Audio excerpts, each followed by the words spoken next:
أعوذ بالله من الشيطان الرجيم بسم الله الرحمن الرحيم Bismillahirrahmanirrahim. Assalamualaikum warahmatullahi wabarakatuh. Alhamdulillahi rabbil alamin. Salatu wassalamu ala asyrafil anbiya'i wal mursalin wa ala alihi wa sahbihi rasulillahi ajmain. Rabbi shrah li sadri wa yassir li amri wa hlul 'uqdatam min lisani yafqahu qawli. Alhamdulillah, puji syukur kita ucapkan kehadirat Allah Subhanahu wa taala. Allah yang Maha Pengasih lagi Maha Penyayang, yang sampai hari ini masih memberikan kesehatan dan kekuatan kepada kita semua. Semoga kesehatan ini dapat kita manfaatkan sebaik-baiknya untuk tetap istiqomah berta'abbudi kepada Allah Subhanahu wa taala. Salawat dan salam kepada Nabi Allah Muhammad sallallahu alaihi wasallam. Allahumma shalli ala Muhammad wa ala ali Muhammad. Suatu hasanah buat kita semua, contoh suri tauladan hidup untuk seluruh umat manusia. Saudara sekalian, baik bertemu kembali kita pada kesempatan kali ini. Saudara, saya akan mengajak kita semua untuk bersama-sama menyaksikan satu penjelasan, ya, satu pemaparan yang disampaikan oleh seorang pendeta cukup terkenal, bahkan bukan cukup, sangat terkenal di Indonesia ini, yakni pendeta Dr. Erastus Sabdono, di mana dia menjelaskan, saudara, memaparkan tentang konsep Trinitas. Dan ya jujur jarang-jarang ada pendeta yang begitu detail dan begitu jujur dalam memaparkan konsep Trinitas itu sendiri. Dan yang menariknya, saudara, di dalam penjelasannya ini dia mengaku dengan jujur sekali lagi tentang konsep Trinitas itu cukup kacau dan cukup rumit, ya. Kacau, dan ini sudah salah penafsiran, salah dalam memahaminya, sehingga itu yang sulit untuk bisa diterima dan itu yang sulit untuk dijelaskan, begitu ya. Dan dia mengakui itu karena memang konsep Trinitas itu kacau menurut pendeta Dr. Erastus Sabdono ini. Baik saudara, sama-sama kita saksikan saja langsung pemaparan yang disampaikan oleh pendeta Erastus Sabdono. Berikut videonya, saudara. Kalau kita membaca dalam surat Rasul Paulus, yang menjadi tujuan doa Rasul Paulus terus tuh Theos, dalam terjemahan kita Allah. Memang ini juga bisa mengaco kata ini. Allah ini tunggal kan, menyiratkan tunggal. Sedangkan di perjanjian lama, kata Allah juga digunakan untuk Elohim. Ini juga mengaco sekali. Elohim diterjemahkan Allah. El yang sama dengan Theos diterjemahkan Allah. Apa nggak kacau nih? Kacau, saudaraku. Sebenarnya di sini kacau. Nah, Theos ini Bapak di surga. Saudara membaca di Alkitab, di semua surat rasul-rasul selalu bicara mengenai ini. Kuduslah kamu sebab aku kudus. Theos. Theos, Theos, Theos, Theos. Nah, dengan terjemahan ini, dengan terjemahan Theos menjadi Allah, lalu tanpa disadari Yesus dimasukkan di sini. Padahal tidak, ini Theos. Nanti di dalam ayat yang lain baru ada Tuhan kita Yesus Kristus. Terpujilah Allah, Bapa dari Tuhan kita Yesus Kristus. Baca. Terpujilah Allah, Theos maksudnya, Bapa dari Tuhan Yesus Kristus. Jadi kalau kita membaca Alkitab menemukan kata Allah, asumsi kita itu Yesus termasuk di dalamnya. Tidak, ini Bapa. Bicara seperti ini berat sebenarnya, saudara, berat. Karena konsep orang sudah salah. konsep orang sudah salah. Baik, sama-sama sudah kita saksikan penjelasan dari pendeta yang sangat terkenal ini di Indonesia. Kaliber dia, level dia itu ya sama lah seperti Gilbert, Lumundang, kemudian kayak Paul Zhang, kayak siapa lagi, pendeta-pendeta terkenal, Esra Soru, kemudian kayak si ini Joshua Teu, ya. Itu level-levelnya pendeta-pendeta yang cukup terkenal di Indonesia ini. Dan saya cukup kagum dengan pendeta Dr. Erastus Sabdono ini, berani menyatakan sejujurnya dengan kenyataan bahwa konsep Trinitas itu begitu kacau. Dan dari penjelasannya, dari pemaparannya, saya menangkap setidaknya ada 3 poin, saudara, yang disampaikan dalam pemaparannya tadi. Sebenarnya video ini ada penjelasannya, menjelaskan tentang Trinitas ini ada cukup panjang. Jadi nanti akan saya bagi 2. Ini sesi pertama tentang penjelasan dia, memaparkan tentang konsep Trinitas itu seperti apa, gitu ya. Nanti di sesi kedua, di edisi keduanya nanti kita akan lanjutkan tentang bagaimana kedudukan levelnya Yesus itu sendiri, begitu. Saudara, dari pemaparan yang dia sampaikan tadi, pemaparan singkat itu yang kita tangkap adalah, pertama, dia begitu berani dan begitu jelas menjelaskan, mengatakan, memaparkan bahwasanya Allah itu memang tunggal. Dan di dalam diri Allah itu, yang keduanya, tidak ada unsur Yesus di dalam diri Allah. Jadi Yesus dan Allah itu 2 hal yang terpisah, tidak menyatu adanya. Ya, yang pertama, Theos yang dimaknai dengan Allah itu memang ternyata tidak ada unsur Yesus, itu tidak masuk di dalamnya. Nah, ini pengakuan dari pendeta Erastus Sabdono, bukan kata saya ya. Kita hanya mencoba mencermati, mencoba menanggapi, dan coba menyaksikan, mengambil pelajaran dari penjelasan pendeta Erastus Sabdono.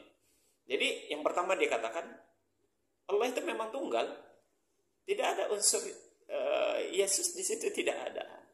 Ya. Jadi yang kedua adalah Yesus dan Allah itu ternyata memang terpisah, tidak menyatu adanya. Ya, tidak menyatu adanya. Maka kalau begitu adanya, apa yang dikatakan dalam Yohanes pasal 5 ayat 30 sampai 31, bahwasanya memang Yesus itu tidak mempunyai kehendak, gitu ya. Yesus tidak punya kehendak. Dia itu hanya mengikuti kehendak Bapa, kehendak Allah, kehendak Tuhannya yang mengutus dia, begitu. Nah, ini terjawab melalui penjelasan Erastus Sabdono bahwasanya pantas kalau seandainya Yesus dan Allah itu tidak menyatu, Yesus itu hanya sebagai utusan, dan penjelasan singkat yang disampaikan oleh Erastus Sabdono itu menggambarkan bahwasanya memang Yesus punya Tuhan atau punya Bapa, begitu ya. Dan Bapaknya itu ya Allah. Jadi Allah itu tidak menyatu dengan Yesus, begitu. 2 hal yang terpisah. Jadi Yesus punya Tuhan, Tuhannya bernama Allah, begitu. Ya, itulah yang dijelaskan di dalam dalam Ulangan pasal 6 ayat 4, kemudian Markus pasal 12 ayat 29. Di sana itu dengan jelas dijelaskan seruan Musa kepada Israel, juga seruan Yesus kepada Bani Israel, bahwasanya dengarlah hai Bani Israel bahwa Tuhan Allah kita, Tuhan itu Esa. Ini terjawab apa yang dijelaskan oleh pendeta Erastus, menjawab apa yang sudah menjelaskan dan membuktikan apa yang sudah dipaparkan di dalam Ulangan pasal 6 ayat 4 dan juga Markus pasal 12 ayat 29. Sekaligus juga memberikan penjelasan penekanan Yohanes pasal 5 ayat 30 dan 31. Begitu saudara ya. Ini luar biasa. Kemudian yang ketiga, yang saya terima, yang saya dapati dari penjelasan pendeta Erastus Sabdono ini adalah bahwasanya di sini Yesus memilih Tuhan yang derajatnya jauh lebih tinggi dari dia. Ya. Ya, dari diri Yesus itu ternyata dia memiliki Tuhan Bapa tadi yang derajatnya dan tinggi. Maka pertanyaannya saudara, kalau memang Yesus memiliki Tuhan dan tadi dikatakan, saya katakan tadi derajatnya ternyata jauh lebih tinggi. Ini terbukti dari penjelasan Yohanes pasal 5 ayat 30-31 bahwasanya Yesus tidak mampu berbuat apa-apa. Ya, Yesus tidak memiliki kehendak. Yang memiliki kehendak itu adalah Bapaknya, Allah, Tuhan itu. Ya, dan ketika dia berbuat, ketika dia melakukan sesuatu, itu sesuai dengan kehendak Bapaknya. Jadi tidak mungkin kalau dia jadi Tuhan, tidak mungkin dia itu tidak mampu berbuat apa-apa, begitu ya. Jadi penjelasan Yesus di dalam Yohanes pasal 5 ayat 30 sampai 31 ini menjadi satu pembuktian, menjadi satu pernyataan dan dikolaborasikan dari penjelasan pendeta Erastus Sardono bahwasanya Yesus dan Allah itu memang tidak menyatu. Dua pribadi yang berpisah dan berbeda dan tidak berada dalam satu diri, satu pribadi, begitulah. Kan jelas tadi penjelasan pendeta Erastus Sardono. Theos yang diartikan Allah, apa kacaunya sekarang menurut pendeta Erastus Sardono, kekacauan yang diyakini, yang diterima dan yang dipahami oleh umat-umat Kristen menurut pendeta Erastus Sardono tadi adalah mereka menganggap di dalam diri Allah itu disitulah Yesus juga, atau Yesus ada di dalam diri Yesus ada unsur Allah. Nah itu kekacauannya tuh di situ. Sampai dia ngomong begini berat saudara, berat, sungguh berat karena sudah kacau, pemahamannya sudah kacau. Ya apa tidak kacau? Secara logika itu tidak bisa sulit, walaupun banyak pendeta yang menjelaskan begitu ya tentang mencoba menganalogikakan kedudukan Yesus dengan Allah itu dan Roh Kudus, bahkan ya itu banyak yang mencoba menganalogikakan, tapi tetap saja hasil dari analogi itu tidak logis. Ada yang yang mengatakan 3 pena dijadikan satu, si pendeta bom itu ya. Kemudian kalau pendeta Risuli Lubis, dia menyobek atau mengoyak kertas, dikoyak jadi 3. Nah, ini kertas pertama, kertas kedua, kertas ketiga, dan tiga-tiganya adalah kertas dan ini menyatu, tapi tidak boleh dipisahkan. Gimana coba? Sudah jelas dia yang memisahkan, disatukan, tidak boleh terpisah. Itu juga tidak logis gitu. Jadi, dan banyak tamsil-tamsil lain. Ada yang menganalogikakan seperti rokok, tembakau dan filternya. Ada yang menganalogikakan seperti buah apel yang di dalamnya ada bijinya, ada kulitnya, ada buahnya itu sendiri. Tapi tetap saja itu tidak bisa menjadi cerminan dan menjadi gambaran tentang kondisi menyatunya Yesus di dalam diri menyatunya Yesus, Bapa dan Roh Kudus itu dalam konsep Tritunggal. Tidak mewakili itu, dan itu tidak logis, bahkan sangat tidak logis. Dan itu kalau mau diusut lebih lanjut, dipertanyakan lebih lanjut, akan mentok, tidak akan mendapat jawaban yang pasti. Ya, tidak akan menjawab yang pasti. Dan ini juga apa yang dijelaskan oleh pendeta Erastus Sardono memberikan gambaran gitu ya, bahwasanya apa yang dinyatakan oleh Yesus di dalam Yohanes pasal 17 ayat 3, di mana di situ inilah hidup yang kekal, bahwasanya engkau mengenal bahwanya mereka mengenal engkau satu-satunya yang Tuhan ya, mengenal engkau satu-satunya Allah yang benar dan mengenal Yesus Kristus yang telah engkau utus.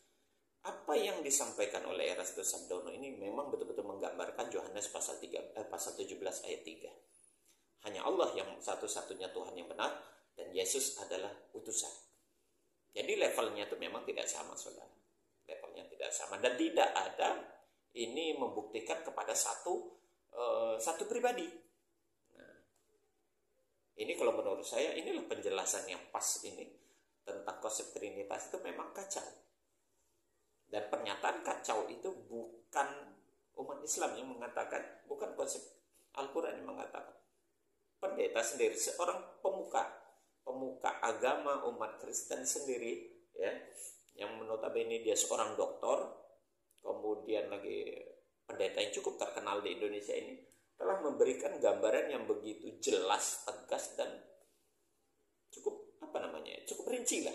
Walaupun dalam konteks singkat dia menyampaikan hal itu, tapi itu sangat jelas bahwasanya memang di dalam diri Yesus itu tidak ada unsur ketuhanan Allah itu. Allah tidak ada di dalam Allah itu bukan Yesus, begitu ya. Jadi dua hal yang berbeda.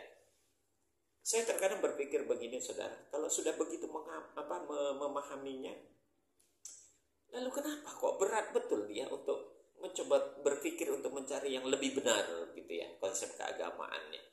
Bukankah dia sudah memahami itu, kalau itu keliru dan itu kacau, ya, itu kacau dan itu keliru. Ya, tapi kenapa? Memang mungkin inilah hidayah itu memang tidak mudah untuk didapatkan, ya. Padahal dia sudah tahu kalau itu suatu kesalahan besar dan dia tahu kalau itu kekacauan yang besar, tapi tetap saja berat untuk menerima kebenaran Islam itu sendiri, berat, ya. Berat untuk menerima kebesaran Islam itu sendiri dan kebenaran Islam itu.